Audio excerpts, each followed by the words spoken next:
It is a priority for the government that communities in the Hungarian diaspora should preserve their national identity, the Hungarian language and culture, as well as their links to Hungary, Deputy Prime Minister Tibor Navracsics said at a course for teachers of Hungarian in the Western diaspora.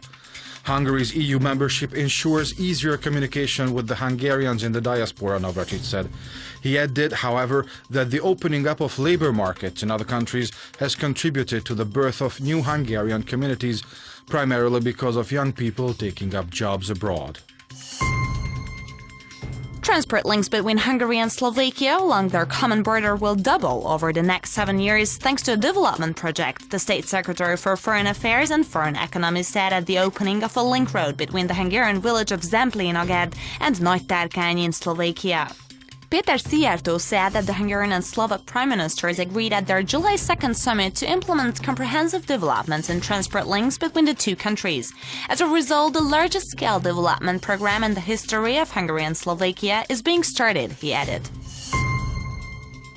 In recognition of achievements in efforts to promote human rights and setting an example for future generations, writer Anna Jókai, holder of the Kossuth Prize, was awarded by the Council of Human Dignity in Budapest on Thursday. The award was presented by Council head Zoltán Lomnici. The award has gone so far to actress Mari Töröcsik, veteran ethnic Hungarian teacher Ilonka Tamás, Hungarian Maltese charity head Father Imre Kozma, poet Sándor Kányádi, retired chief rabbi József Schweitzer, as well as EP member László Tőkés. Péter Boros, Hungary's prime minister in 1993 and 94, was greeted on the occasion of his 85th birthday by members of the government, colleagues and friends. Deputy Prime Minister Zsolt Semjén greeted him on behalf of the government and called the veteran politician as a historic benchmark for the centre-right, the embodiment of political wisdom. He was Secret Services Minister and then Interior Minister in the government of József Antal. He was elected Prime Minister after Antal's death. The Hungarian People's Party of Transylvania firmly opposes a government proposal to give the green light to gold and silver mining in Verespatak and supports planned protests against the move, the board of the party announced. The Save Verespatak movement is planning demonstrations in several cities of Romania on September the 1st. The Romanian government adopted a bill based on a new agreement with the project's Canadian owner, under which the Romanian state would get a larger share from the venture. The bill, if passed by the Romania's parliament, will also ensure key national project status to the plan.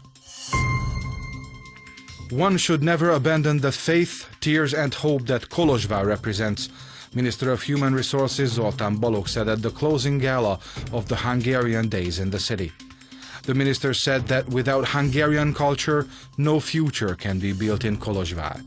The last attraction of the festival was a performance of Stephen the King, a rock opera by Levente Szörényi and János Bródy, on the main square. The grandiose event attracted tens of thousands of spectators. One should never stop in their life and should not be restrained by the past, János Oros, the new Archbishop of Nagyszombat, told believers on the occasion of his inauguration. The Archbishop was appointed by Pope Francis on July 11th. The ethnic Hungarian community of Slovakia has a Hungarian-speaking religious leader for the first time, one that is familiar with their history and current problems. The secular Hungarian soldiers who died in defense of the Ous Valley on August 26, 1944, the start of secular land's Soviet invasion, and the subsequent weeks have been commemorated for the 20th time. The local cemetery, neglected for a long time, became a pilgrimage site over the past 2 decades, with wooden headboards, stone and wooden crosses recalling the memory of that tragic day. After an ecumenical service, the pilgrims laid wreath at the war memorial. Former professional tennis player Agnes Savoy, who retired earlier this year and achieved her career high ranking of world number 13 in 2008, has set up a camp in Soltvatkert in southern Hungary for talented Hungarian children from beyond the borders. The camp will receive 36 children in 2 groups, the first of which has already arrived from Marosvásárhely.